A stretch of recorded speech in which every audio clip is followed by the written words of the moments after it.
Kaixo, ongi etorri magazinera gaur hortzeguna maiatzak 12 Josune Diaz irakaslearekin egonen gara elkarrizketa batean rap poesia ekitaldiaren harira, hau da literatur lehiaketa bat antolatu dute, rapa eta literatura elkartzen dituen ekimen batean. Baina askaitezen, lehenik eta behin, betiko edukiak ikusten. Efemerideekin hasiko gara. 1912 urteko maiatzaren 12an, Blanco y Negro aldizkariak publikatu zuen Espainiako lehen koloredun argazkia. 1921an, Emilia Pardo Bazán idazle espainiarra hil zen. Eta 1932ko maiatzaren 12an, AEB-tan hilik aurkitu zuten Charles Lindbergh, abiadorearen semea, bere gurasoen etxetik gertu. Azkenik, 1935 urtean, Biarritz Olympique errugbi taldea Frantziako txapeldun izan zen, finala 3-0 irabaziz USA Perpignanen aurka. Ikus ditzagun orain gaurko lerroburuak.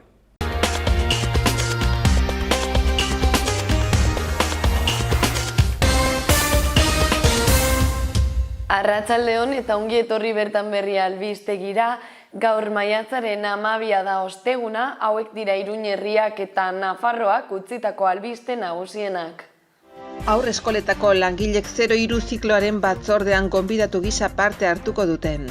Egonkortu eginda koronavirus kasuen intzidentzia eta jaitsi egin dira ospitalaratzeak.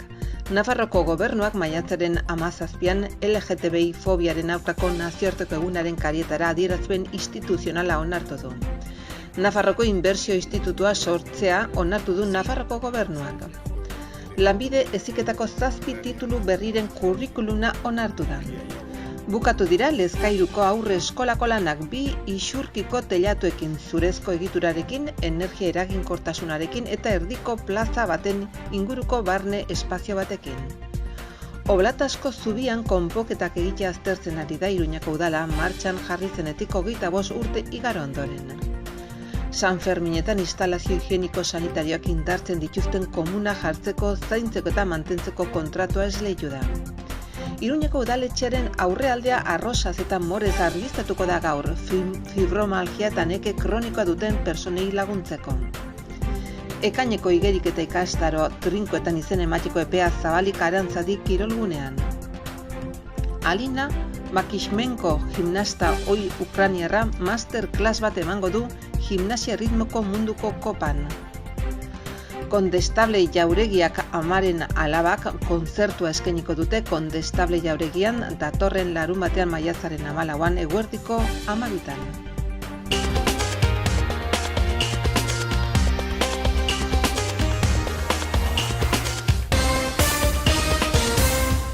Eta goazen agendarekin.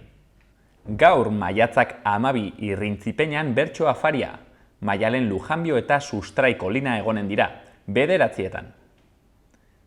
Hitzaldia ere egonen da, Zabalguneko harresiak, zer den, zer izan zen eta zer izan zitekeen, Zabalguneko zibiboxean 7etatik 9etara. Hortzilarean, kopla txapelketa musikatua, Barainaingo gaztetxean. Bertso txapelketa bat izanen da eta 7:30 aitzin ikusgai. Piztuta euskal kultur begirada, zikloaren barnean kontzertua izanen da 7:30 Sanduzelaiko zibiboxean. Eta larunbatean maiatzak 14, sormen lantegiak familiartean. Karteleria lantegia izanen da, Ameketan Iturramako zibiboxean. Amaren alabak kontzertua ere izanen dugu larunbatean, Kondestable Jauregian 12:30. Eta azkenik, piztuta euskal kultur begiradaren zikloan, aurrentzako jarduera egonen da. Gure basoetan ezkutatzen dena, ipuin kontalaria. 12:00 ordu batara. Goazen egunkarien azalekin orain. Diario de Notiziasekin hasiko gara, honakoa nabarmendu dute lerroburu nagusiaren bidez. Nafarroa 7. COVID olatua surfeatzen dabil. 60 gorakoen intzidentzia 1.000 biztanleko 1.000 kasutik gorakoa da. Ospitale presioak behera egin du astebetean 81 pazientetik 73ra. Argazkian, Oier Osasunako jokalaria pozik gola ospatzen. Ate handitik jarri dute izenburuan. Beste berri batean, soldatak batez bertzeko 3,23 igo dira martxotik. Eta berri gehiagotan, Jimenok haurreskolen etorkizunari buruzko mahai batean parte hartzea onartu du.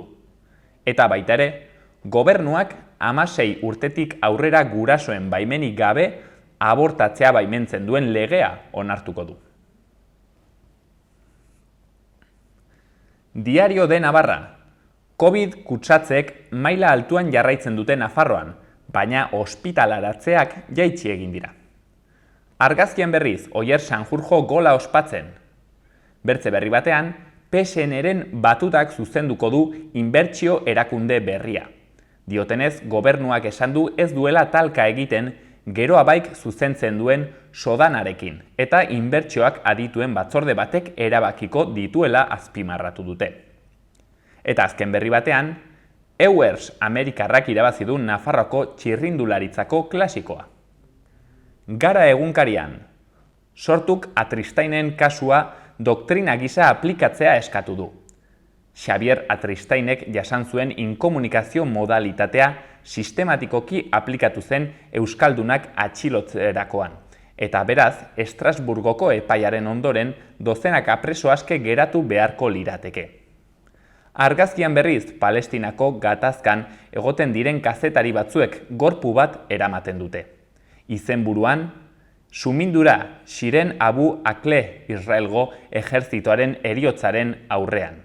Al Jazerako kazetariak pres etiketa zeraman, txaleko bat zeraman soinean, eta argi eta garbi identifikatutako talde bateko kidea zen soldadu israeldarrek hil zutenean. Azken berri batean, Álvaro Uribe gizateriaren aurkako krimenengatik salatu dute Kolonbian. Berria egunkarian, lerroburu nagusian, Ezkerra Paristik batzearen zalantzak. Azaltzen denez, Frantziako Ezkerreko Batasunak asambleako bozetara Ipar Euskal Herrian aurkeztuko dituen 3 hautagaiak Frantzia intsumisokoak izanen dira. Ordezkari batzuek salatu dute akordio zentralista izan dela. Argazki nagusian, Juan Mari Beltran egurrezko txirula batekin. Bere hitzak izenburuan, soinu tresnak unibertsalak dira eta geure egiten ditugu. Beste berri batean, Josu Jon Imazek trantsizio ekologikoa birpentsatzeko eskatu die estatuei. Eta azkenik Euskal Herria irratia. Berri nagusian Eider Garde 03 plataformako kidearen hitzak. Greba deialdiari eutsiko diogu. Ez nahikotzat jo dute plataformak gonbidatu gisa parte hartzea 03 zikloaren batzordearen hezitzaileek. Negoziazio mahai bat nahi dugu, ez elkarrizketa mahai bat, adierazi du Eider Garde bozeramaileak. Protesta egiten ari dira parlamentuaren aurrean. Beste berri batean, baino aurrekoaren arira, gonbidatu gisa onartu ditu Jimenok haurreskoletako langileek 03 zikloaren batzordean. Eta azkenik, Zabalguneko harresiei buruzko hitzaldia Javier Magadoren eskutik. Gaurko eta biharko eguraldia. Gaur giro nahasiagoa izango dugu. Egunaren hasieran hodeiekin batera ostarteak ikusiko dira leku askotan, eta kostaldetik gertu lanbro eta behe hodeiak izango dira. Goizean puntualki zaparradatxoren bat bota dezake, baina leku gehienetan ateri eutsiko dio eta behe hodeiak desegiten joango dira. Arratsaldeak aurrera egin ahala, ezegonkortasuna areagotuz joango da, eta bero hodeiak agertuko dira. Hala, zaparrada eta ekaitzak izan daitezke, arratsalde amaieran eta gauean batez ere. Kostaldean temperatura maksimoak antzekoak izango dira, baina barnealdean behera egingo dute. Ostiralean hodeitza aldakorra izango da, eta egunaren bigarren zatian ezegonkortasun pixka bat izango da. Litekeena da Kantauri isurialdean egunaren hasieran behe hodeiak eta lanbroa izatea, baina goizak aurrera egitearekin batera gutxituz joango dira.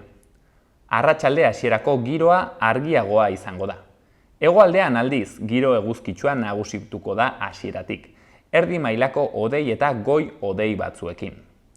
Arratsaldeak aurrera egin ahala, bero hodeiak garatuko dira berriro, eta zaparrada trumoitsu batzuk bota ditzake. Temperaturak gora egingo du, bai kostaldean eta baita barnealdean ere.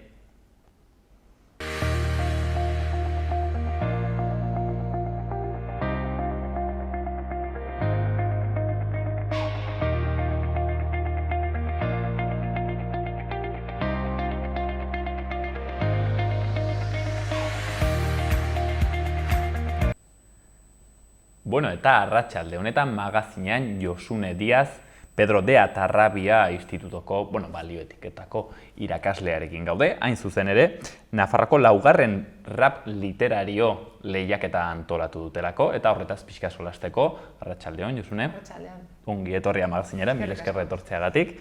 Bueno, iniziatiba nahiko berezia da, rapa eta literatura, pixkat uztartzea bilatzen du. Zertan datza zehazki proiektuakola, deskripzio txiki bat?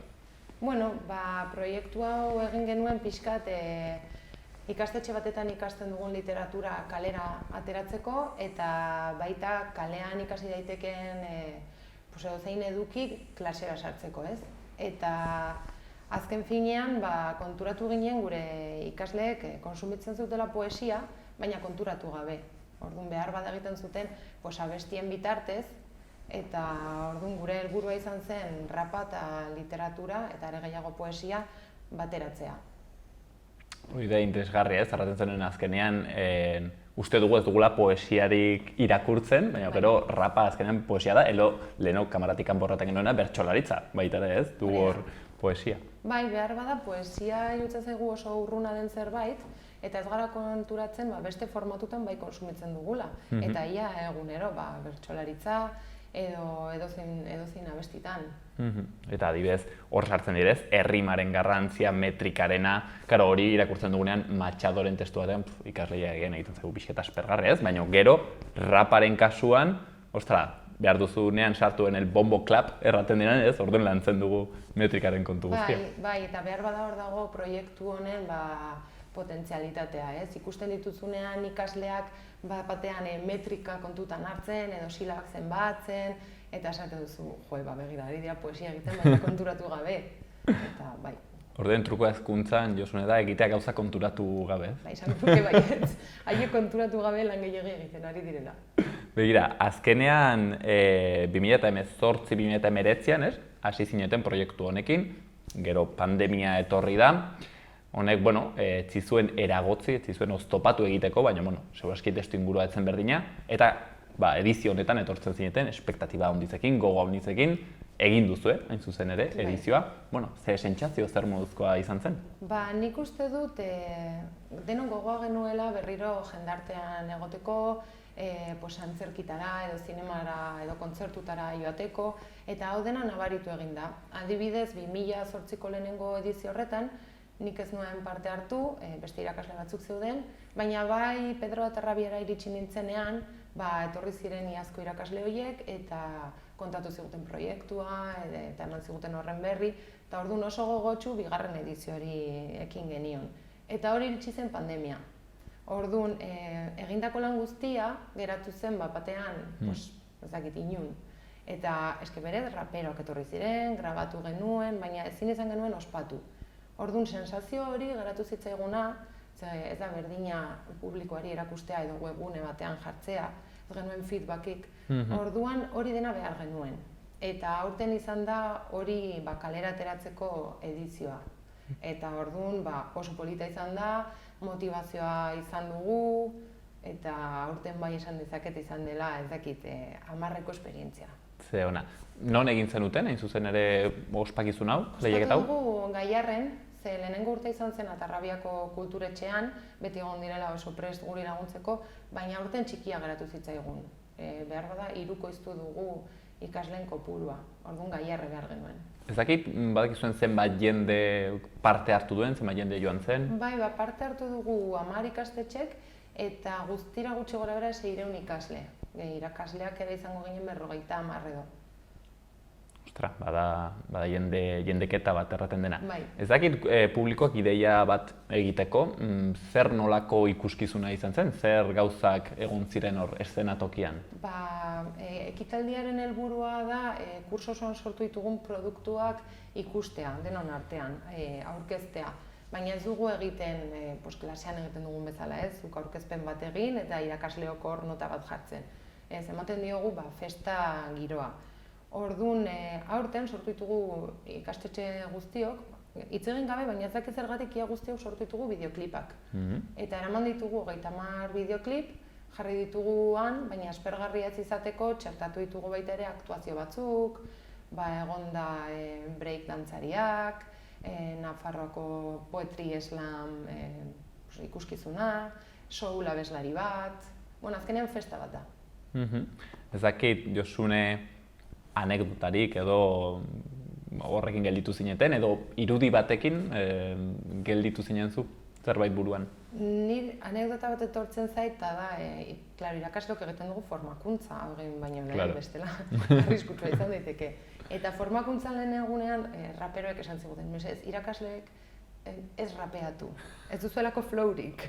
Orduan, ni klasera joan eta oso motibatuta lehenengo egunean rapeatu nuen. Eta oso divertigarria da ikasleen aurpegia ikustea, irakasleak ikusterakoan rapeatzen. Baina izan zen polita ze olaia lotxak kendu zitzaien. Bai. Gero ikusten dute ridikuloa egiten erabat ez, eta gero... Esan nuen egingo nik lehen eta horrela ez dira beldurtuko. Claro, normalki pentsatzen dugu raperoetan hola zapelarekin alde batera, eta ez gure matematiketako irakaslea ez, horretan. Ona. Bueno, hain zuzen ere, egiten duzuen metodologiaren parte bat ez, gauza bat da ikuskizuna bera, eta erraten zenuen bezala, aurreko lanketan hor dago mamia, ez? Gauza berezi bat duena da, erraten zenuen bezala, raperoek, beraiek, parte hartzen dutela honetan, ez? Ez dakit, horrek ze harrera duen ikasleen partetik? Badago denetarik, ez? Esan dizuen bezala, dira 600 ikasle, eta orduan, persona bakoitzak hartzen ditu erabatean edo bestean. Beti daude, rapa entzuten duten ikasleak, eta orduan oso motibatuak daude, gero egoten da beste talde bat behar bada lotxa pasatzen duena, eta gero badago hau egiteko gogorik ez duen talde handi bat. Orokorrean irakasleok proposatzen dieguna hasiera batean ez gehiegi interesatzen. Baina raperoak etortzen direnean, egite dituzte hainbat saio, lehenengoa izaten da motibatzekoa eta aurkeztu egiten dira, hor esango nuke saio normal bat dela, eta gero etortzen diren bigarren edo hirugarren egunetan, orduan bai gogo asko dituzte, raperoekin egite ez dakit, erlazio gertuago bat, eta orokorrean errazagoa azaltzen dizkiete haiek gauzak guk baino, eta izaten da polita. Ez dakit, ikasleek ezagutzen dituzte raperoak, pentsatzen dut, lehen aipatzen genuen ere bai, adin batetik goiti ez, entzuten da rapa gehiago, eta gainera gazteleraz euskeraz baino, ez? Bai, rapero batzuk bai ezagutzen dituzte, batez ere gurekin urtez lan egin duten raperoak. Beste batzuk ez hainbeste, baina nik bai egiten dute, raperoak etorri baino lehen saiotara jartzen ditugu klasean abestiak, horrela gutxienez badakite zein ikusiko duten. Eta orokorren Nafarroko raperoak izaten dira, gizon eta emakumeak, eta egia da gehienak gazteleraz rapeatzen dutela, hor ere lanketa bat egiten dugu klasean, zenbat emakume, rapero, euskaldun ezagutzen dituzten, eta ez bai dituzte ezagutzen, bilatu egiten ditugu. Eta raperoen partetik ez dakit, solasten zeretenen haiekin, haiek nola bizitzen dute hau edo gustora egoten dire? Bai, nik uste du gustatzen zaiela, eta batez ere ematen diegu, ez dakit, errekonozimendu bat, ez? Bestela ematen du igual rapa bakarrik egiten dela kalean, edo ez dela, ez dakit, zerbait formala egiteko balio. Baina sartzen denean ikastetxe batean, kurrikulum batean, orduan nik uste dute, errekonozimendu hori sentitzen dutela. Eta gero ikasleak baita ere batzutan opariak egiten diete, edo gero jarraitza dituzte Instagramen, eta... Gero publikoan egongo dire horrek. Bai, egiten zait, iniziatiba aski interesgarria, aipatzen zenuaren gatik, ez? Zeren batzutan, baita ere hezkuntza izaten du arazoa pixket gauza abstraktua dela, ez? Ikastetxean bertan dagoen zerbait, eta onditzetan ikaslek pixket hola perzibitzen dute, ez?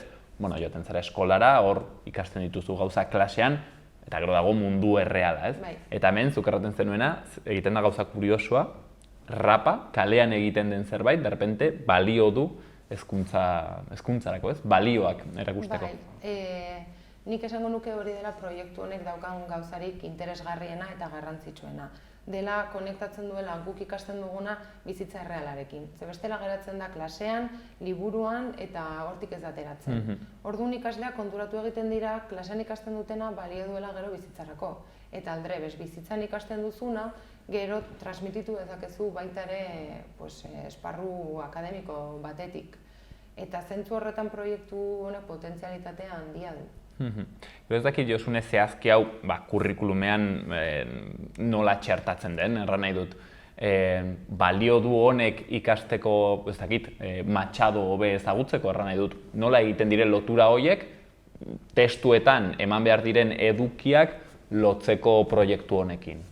Horretan ere proiektua nahiko zabala da eta ikasgai askotan sartzen da, direz ni balioetikotako irakaslea naiz.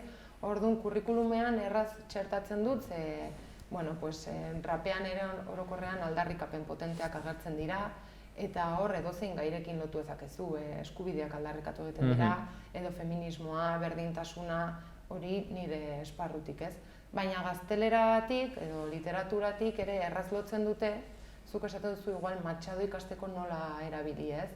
Hombre, igual Machado berez ez duzu buruz ikasiko, baina bai lagunduko dizu nolabaiteko aurre iritzi horiek poesiarekiko dituzunak kentzen. Ze bestela poesia oso hotza izan daiteke batean nola folio batean. Orduan, nik uste dut gertutasun bat ematen duela. Aipatu ditugu raperoak, baina ez ditugu aipatu zein, Nafarroko zer rapero parte hartzen dute honetan? Parte hartzen dute honetan, edizio honetan parte hartu dute Zirze, dela Nafarroko rapera emakume bat, Moises no duerme taldekoa, ere Likuñi eta Joritzek. Eta hauek klasean, zehazki nola egiten dute Raut, lehen aipatu zu ez, egiten dute aurkezpen bat, eta gero zer egiten dute klasean ikasleekin? Orokorrean 5 ordu etortzen dira, baina 3 egunetan bereizita. Lehenengo egunean motivazio tailerra deitzen diogu, eta etortzen dira hainburua aurkeztera eta pixka proiektuari buruz hitz egiteko. Gero, beste egun batetan etortzen dira eta hor idazten dira letrak. Hori izaten da behar bada edukien aldetik egun potenteena. Eta hasieran folio txuri bat daukazu ez, eta nola hasi letra bat idazten zer egin ordu nahiek laguntzen diete. Eta niretzat garrantzitsuena da 3. eguna dela grabaketa eguna. Hor ikusten dut ikasleetan txip aldaketa bat, eta hor hasten dira ikusten proiektu honen garrantzia. Sartzen direnean batean estudio batean, profesionalak izango balira bezala, kaskoak jarri, haiek isilik eta batean tekniko bat zure atzean grabatzen, ez? Hor, hasten dira emaitzak ikusten, eta sortzen dituzte produktuak. Orduan egun hori oso polita izaten da, guztiontzat, irakasleontzat, raperoentzat eta ikasleentzat ere. Karo, ida pixket hezkuntzaren, ez dakit nola erran, ideala edo gailurra ez, sentitzea, zuk errantzuna ez, ze aldaketa, hor klasean egiten duzu folio batean, eta idazten duzu, eta hartzen duzu, hau ez da ino gelditzen, baino derrepente hori, badu ez, txertatzen denean errealitatean, ostra, hor ikasleak sentitzen du, joño, nik egiten ditudan gauzak ere, baute bere tokia. Hasieran orokorren pensatzute ezin dutela, nola idatze behar dut nik rap bat, nik ez dakit abesten, nik ez dakit, baina batean denen artean, eske hori ere garrantzitsua da, denen artean sortzen dugu abesti bat edo bi. Eta ikusten dutenean grabatua, abesti profesional bat, oso ongi entzuten dena, esaten dute, ostras, bai, posiblea zen hau egitea, eta denon artean egin dugu. Bertsolariak ere parte hartu dute honetan? Ekitaldi honetan azkenean ezin izan dute, gauzak direla eta, baina proiektatuta zegoen bertsolari pare bat etortzea ekitaldira. Galdetu nahi ea hurrengoan, hortxen bertsolariak ere, hain zuzen ere euskara ere bai, ez? Eta olerkia eta improvisazioa, ez? Gaitasuna handitzen ematen dituen jarduera hori, karo, egia da gainera rapa formato diferenteak dira, ez? Rapa ez da improvisatua, da paperean egiten den zerbait, eta, bueno, da bertze modu bat, eta gero ja, bertsolaritza hori da improvisazioa, bertze gaitasun batzuk ematen dituena, ez? Horrez dago, bueno, hori da, ja, bertze liga bat edo bertze kontu bat.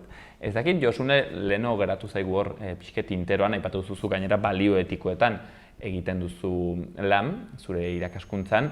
Zehazki, aurtengo edizioan adibidez, zer nolako gaiak ukitu dituzu, ze balio txertatu dituzu?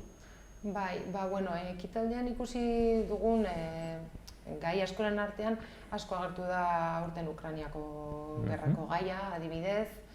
Gero gazteei interesatzen zaizkien gaiak, orokorrean bere bizitzarekin lotuak, baita ere drogen kontsumoa agertzen da, gure realitateko zerbait delako. Gero beste batzuk behar bada birtziklajea edo ezakit.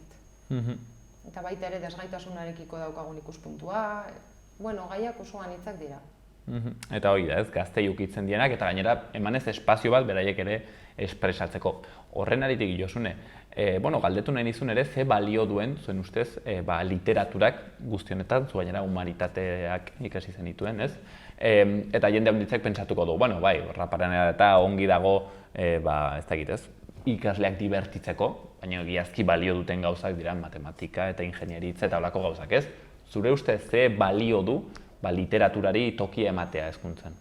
Niretzat ezinbestekoa da. Azkenean literaturak gerturatzen gaitu guk biziko ez ditugun bai personaiei edo historiei edo ez dakit, liburu bat hartu eta irakurri duela 2 mende pasatzen zerbait edo inkluso fantasiazko zerbait, horrek nire ustez gure pentsamendua irekitzen du eta aurre iritziak kentzen dizkigu eta askatasuna ematen digu.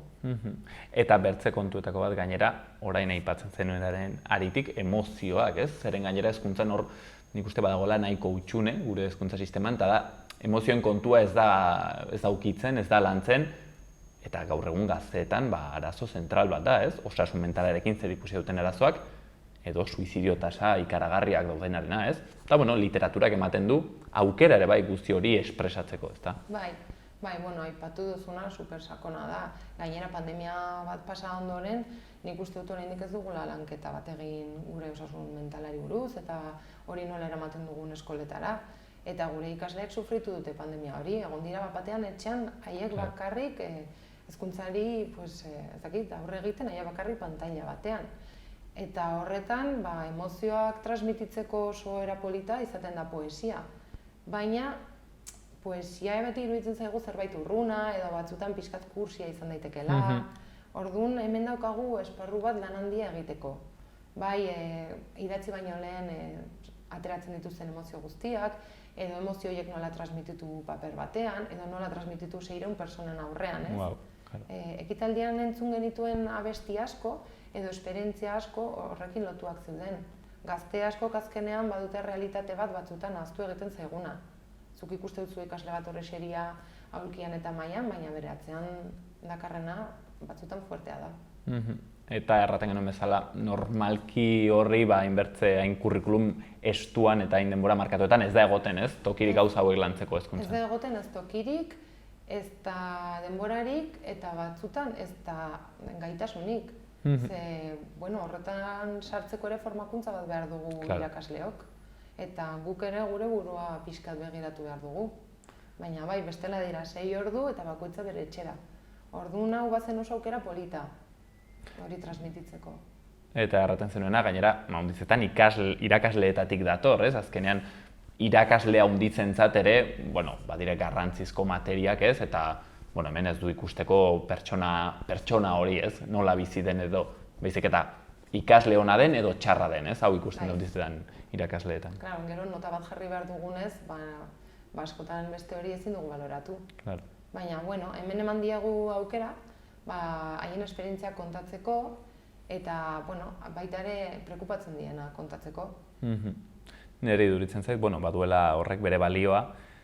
Azkenean, igual, hezkuntza honekin sortzen ditugu pertsonak, eduki handitzekin, baina zen bateraino dire, ez, pertsonak, ezagut, atseginak, humanoak erranen ditugu, ez? Badituzenak balio batzuk eta ze puntotaraino egiten dugu jendarte hobe bat eta ze puntotaraino egiten dugu jendarte simplemente jakintsuago bat, ez? Eta nik uste guzti honek, literaturak, poesiak, rapak ematen dio bidea horri, ez?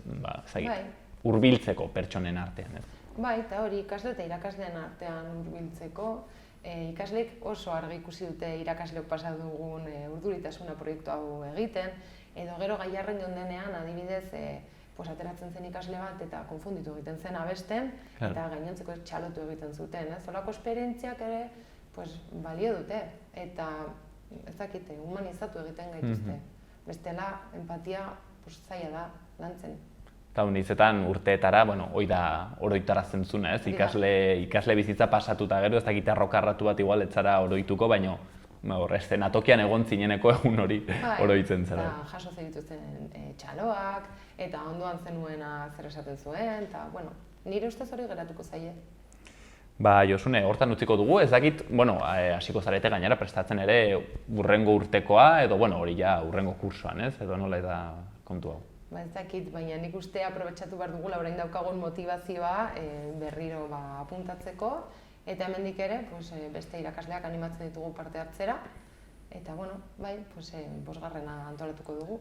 Hortzen bosgarrenaren bila, Josune Díaz Pedro de Atarrabia Institutoko irakaslea, balioetikoetako irakaslea, Nafarroako 4. rap literario lehiaketaren berri emanez, mil esker ondiz, gaur atxalde honetan gurekin egoteagatik.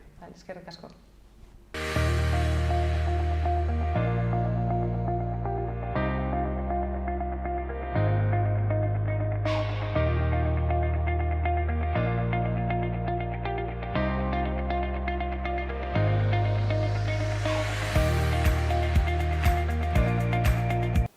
Iruñerriko udaletako albisteak.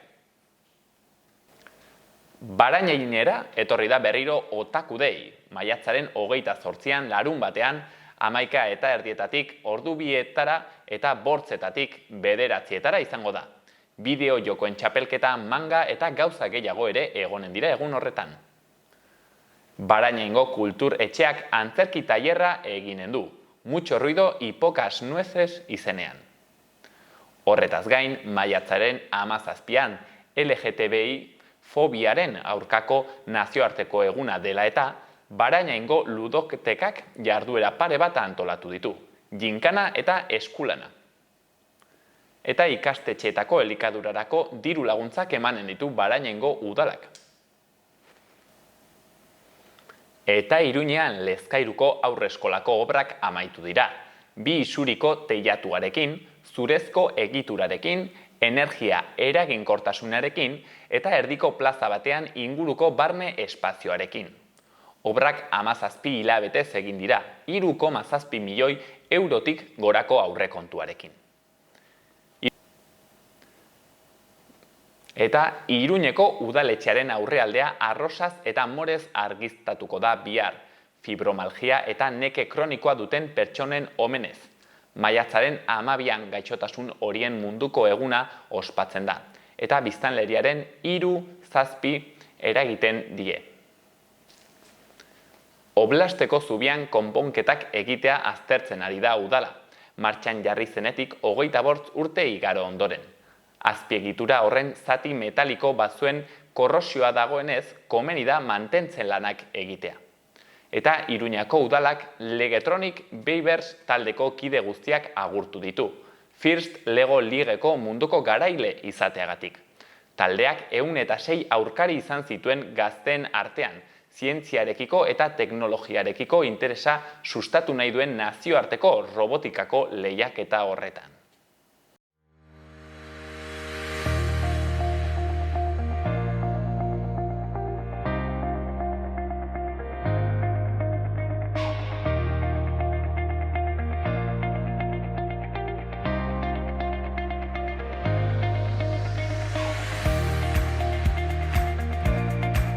Parlamentuan ere egon gara Pegasus kasuaren harira, espioitzaren kontu parlamentariei galdezka. Agerikoa da demokrazia batean jasanezina dela arerio politikoari mikrofonoa jartzea eta bere intimitatea urratzea, ez duzen ere hori demokrazian trampa egitea baitelakoz. Agerikoa da nola horrelako eskutsak edo horrelako mikrofonoa jartzen aldiren, beti ere epai batek onartuta, baina delituak edo zein motatako delituak agerian usteko edo ekiditzeko, baina inolaz ere joku demokratikoan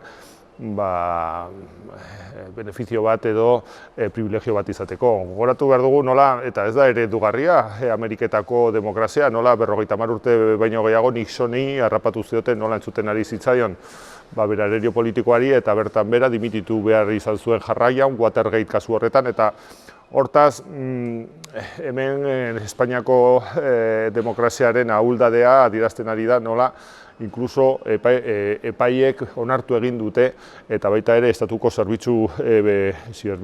inteligentzia zerbitzuek arerio politikoi beraien pribatitatea eta intimitatea urratzea, ez? Eta hori oso larria da, agerian uzten du ze defizit dagoen Estatu Espainolako demokrazian eta horregatik guztiarengatik hau salatu behar da eta batez ere ekimen argiak aurrera eraman horrelako jasanezinak diren ekimenak amaitu daitezen. Bueno, CNIko zuzendariak errekonozitu izana, onartu izana egon badaudela eta egon direla espioitza kasuak badu bere garrantzia eta horrek ere badu guregan, importantzia handia zergatik ari galdetuta ezetz esan zigulako inoiz eta behintzat orain onartu egin dute, Pegasus etorri behar izan du, onartzeko eta kontatzeko, neurri txiki batean bada ere, zertan dabiltzan. Eta zer egiten duten, zertarako eta zergatik, ez? Bagenekien edo susmoa behintzat bageneukan eta hemen batez ere Euskal Herrian beti jakin izan dugu, erabili izan direla horrelako erramintak edo eta estatuak berezko izan dituen erramintak guztiak azken batez. Eta orain, gaia zabaldu da, seguru aski beste konflikto edo gatazka bati begira, zehazki Kataluniaren inguruko gatazkari begira eta horri esker eginda loratu eta eginda atera. Hor kloaketatik eta hor azpiko magma horretatik dabilen izeber horren punta besterik ez dugula ikusi uste dugu, baina behintzat punta hori atera eginda hortik, ez? Eta badirudi, neurri batean, behintzat hala dago jasoa arauetan eta legeetan, badela parte bat legezkoa badena, ez dakit bidezkoa, baina legezkoa bai. Eta dirudiena da ere horretatik haratago joan direla. Harritzekoa dena da, entzutea gobernua esaten, beraiek ez dutela zerikustekorik horrekin, eta CNIk egiten duenarekin nonbait, ez dutela zerikustekorik trasladatu nahi izate horrek, behintzat ni harritzen hau asko. Izan ere, gobernua baita organismo horren arduradun nagusia, goi mailan dagoena. Orduan, aditzera edo ulertzera eman nahi izatea, beraiek ez dutela horretan gertatzen denaren gaineko ardura, iruditzen zait, kasi larriagoa ardura hori onartzea baino.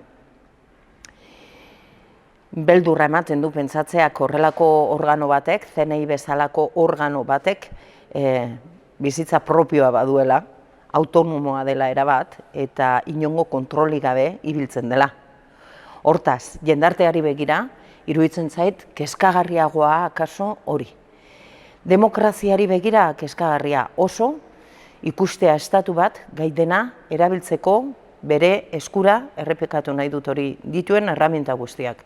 Beste garai batzuetan ikusi izan dugu gurean, ikusi izan dugu Espainiako estatua zertarako gai den edo izan daiteken. Ari naiz estatuko terrorismoaz, hori igual bada muturra, iruditzen zait muturra badela handik haratago ez zaitu kurritzen ezer grabeagorik, ez? Baina mutur horretara hurbiltzen ari dela iruditzen zait arriskutsuki. Eta hor ziaboga egin behar da berandu baino lehen, buelta eman behar du, eta bere onera ekarri behar dugu estatua horretan.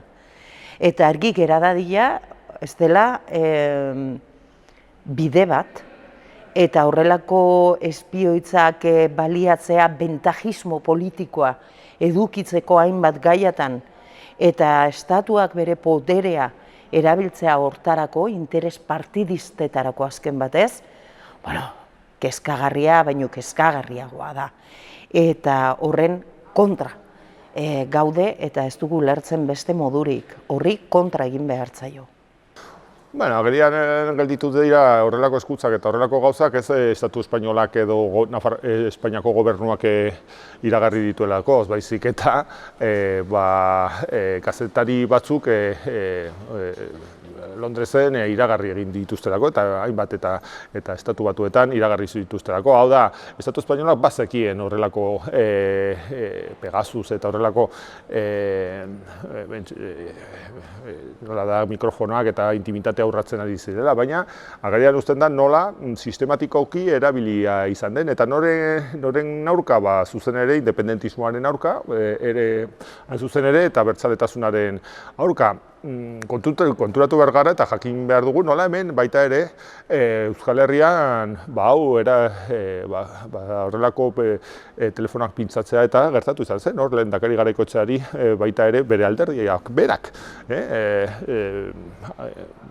bere intimitate horratu nahi izan zuen, hain zuzen ere bentajismo politikoa izateko barne ordu gantzen zeukaten barne gatazka.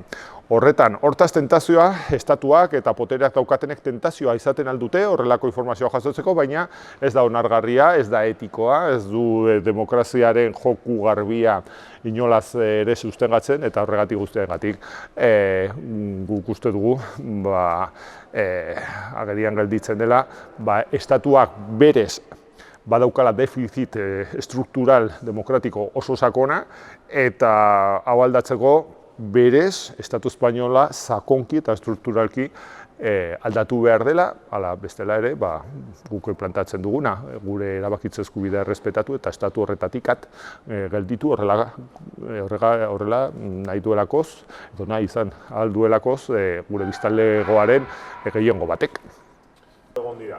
Egon dira, aurretik esan dudan moduan, hemen Euskal Herrian oso esanguratsuak eta ozena izan zen Carlos Garaikoetxea lehendakariaren telefonoaren pintzazoa, eta nola, hor aurrekoan egon zen hemen Katakraken, Josebaren liburu baten aurkezpenean eta gerian utzi zuen norazkenean epaitegiek kondenatu zituztenak ziren behan zeuden ertzain batzuk eta ez benetan instrukzioa ematen zutenak. Eta orain badirudi berdina dela, agian ikusten aldugu nola batzuk hartzen duten bere gain erantzunkizunak eta ardurak, baina hau estatu mailako strukturalki dagoen, eratuta dagoen demokraziaren defizita agerian uzten duen praktikak dira. Eta hortan, hor razón de estado delakoaren arabera, badago zenei bat, nun ulertzen duen eskubidea daukala, edozein intimitate, edozein eskubide, oinarrizko eskubide urratzeko, hain zuzen ere, Estatu Espainola, edo beraien Estatu Espainolaren eredua, zalantzan edo arriskuan jartzen badu, naiz eta demokratikoki edozein proiektu defendatzeko eskubidea daukagu guztiok, baina hau paperean, zeren berez, zalantzan edo arriskuan jartzen aldenean, estatuak erabiltzen dituen bitarteko guztiak baita ere zilegiak ez direna eta irregularrak direna, antidemokratikoak direna. Hortaz, guk uste dugu strukturalki errotuta dagoen Estatu Espainolaren funtzionamendu modu hau, eta horregatik saiatu behar gara hemendik alde egiten. Zalantzik gabe horrelako kasu asko egon dira, ez da lehenengo kasua, ziurrenera, ez da izanen ere azkena.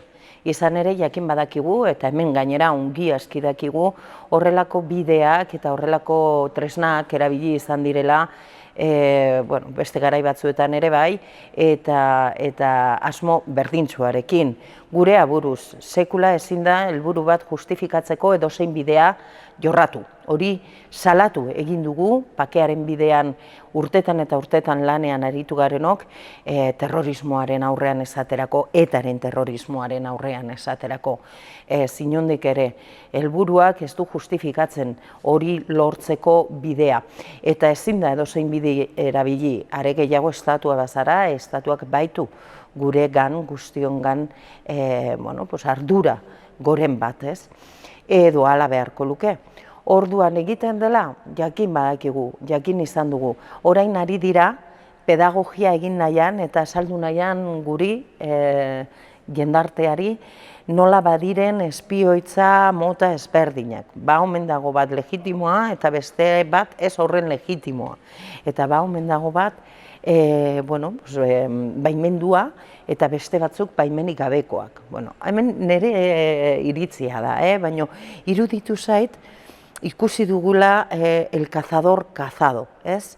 Nola ibili diren estatuko arduradunak, aditzera eman nahian, ez zegoela ezer ilegalik, eskutsa horietan, espionaje horietan, eta dena egina zegoela, edo behintzat beraiek bai ala uste zutela, eta hala ziurtatzeko gai zirela, egina zegoela dena baimenan bidez, eta dena behartzen bidetik jorratuta. Harritzekoa zirudien, baina harritu gaituena izan da, gero, behin jakitera eman dutela, edo enteratu direla, beraiek ere espioitzaren biktima izan direla, zer ezberdinak izan diren argudioak erabilitakoak, eta zer ezberdina erantzuna. Hor ikusi dugu presidentea eta ministra korrika salak eta jartzera joan direla, ze nonbait, beraiekiko aplikatutako espionaje hori ez omen da bidezko eta ez omen dago baimendua. Ez dakit, igual Marruekosik galdetu beharko genioke baimenik ote zuen beraien tribunalek emana espioitza hori burutzeko hauen gain edo hauen gainean. Igual erantzuna baiezkoa da eta orduan dena da legezko. Kezkagarria, oso kezkagarria. Bueno, nik uste dut honekin lotuta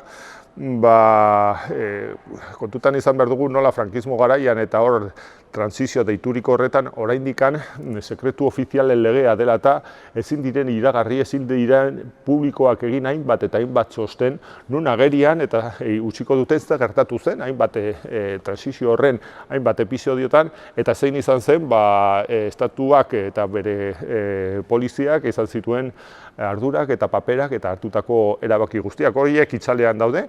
Hori ez da onargarria 21. mendeko demokrazia batean, Europar demokrazia batean, eta oso adierazgarria da nola sekretu ofiziale lege hori frankismo garaian eratutakoa badaukan oraindik jarraipena eta hori izan beharko litzateke nire irudikoz lehenengo helburua edo objektiboa hori bertan bera ustea, hain zuzen ere Estatu Espainolak nolabaiteko zinezgarritasuna izan nahi badu demokraziaren alorrean.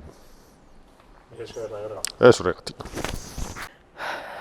Gai librean itzuli behar dugu gure urratzetatik atzera, eta zuen galderatan atzera ere bai, eta berriz ere bilatu gure buruetan, ze gaurkotasuna hartu duen gaia baitaukagu gurean, aste honetarako, gure buruetan berriz harakatu eta bilatu behar dugu erlijio irakasgaia egun eskolatan ematen duten irakasleen lan baldintzen inguruko eztabaida.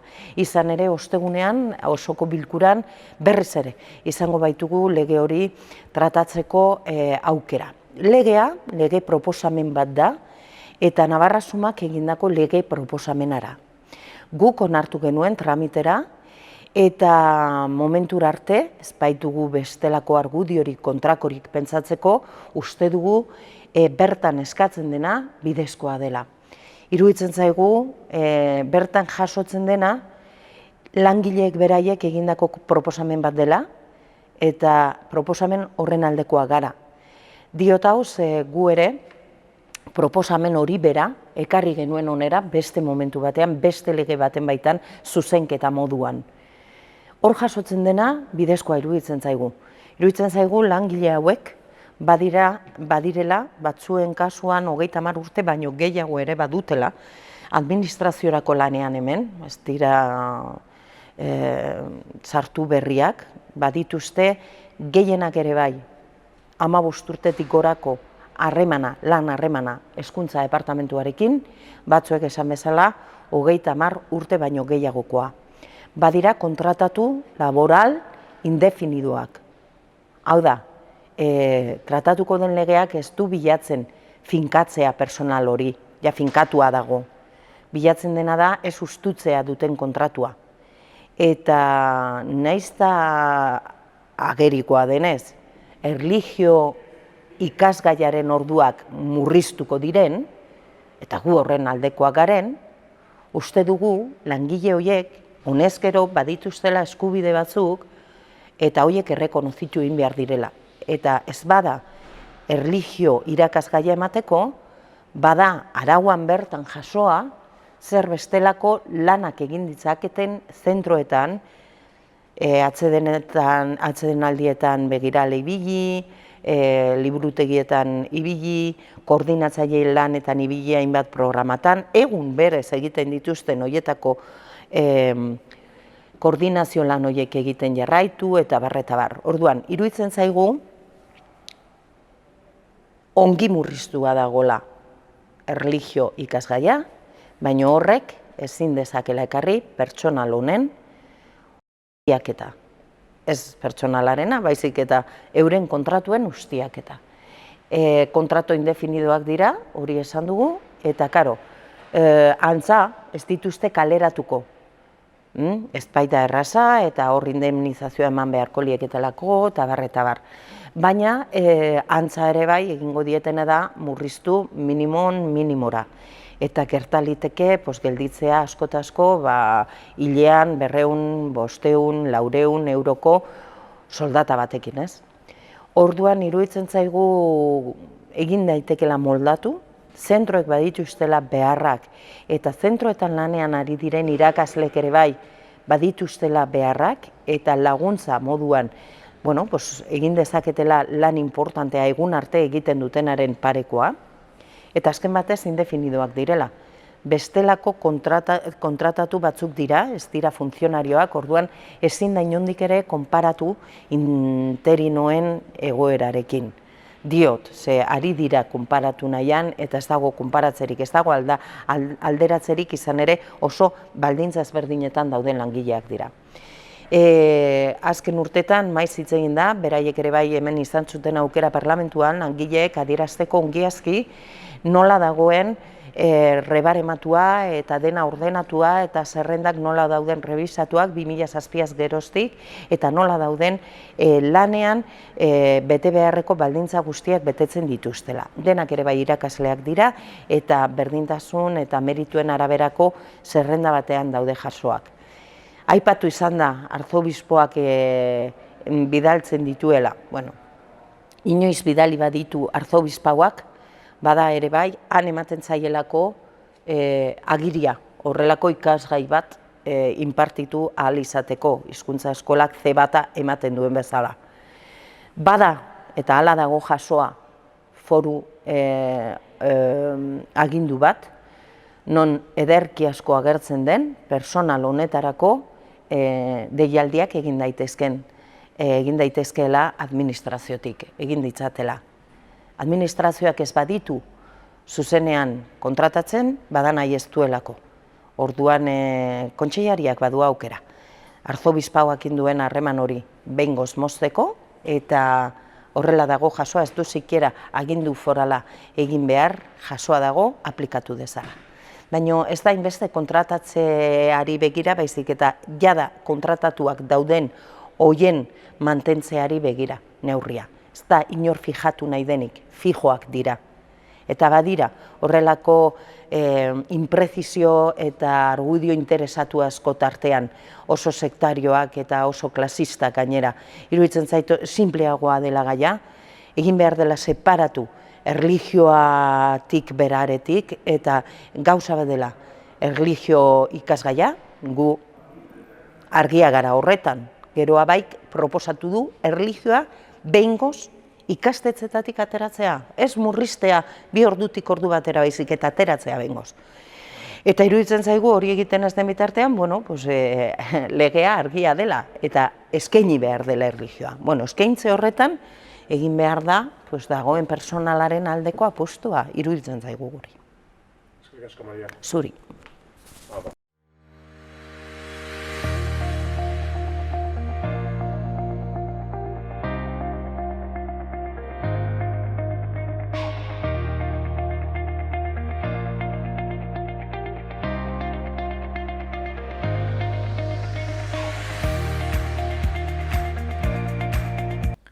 Hauxen dena gaurkoz maiatzaren 12 honetan Ortzegunean Nafarroako euskarazko telebistan. Mil esker horregoteagatik. Gobierno de Navarra. Nafarroako gobernua.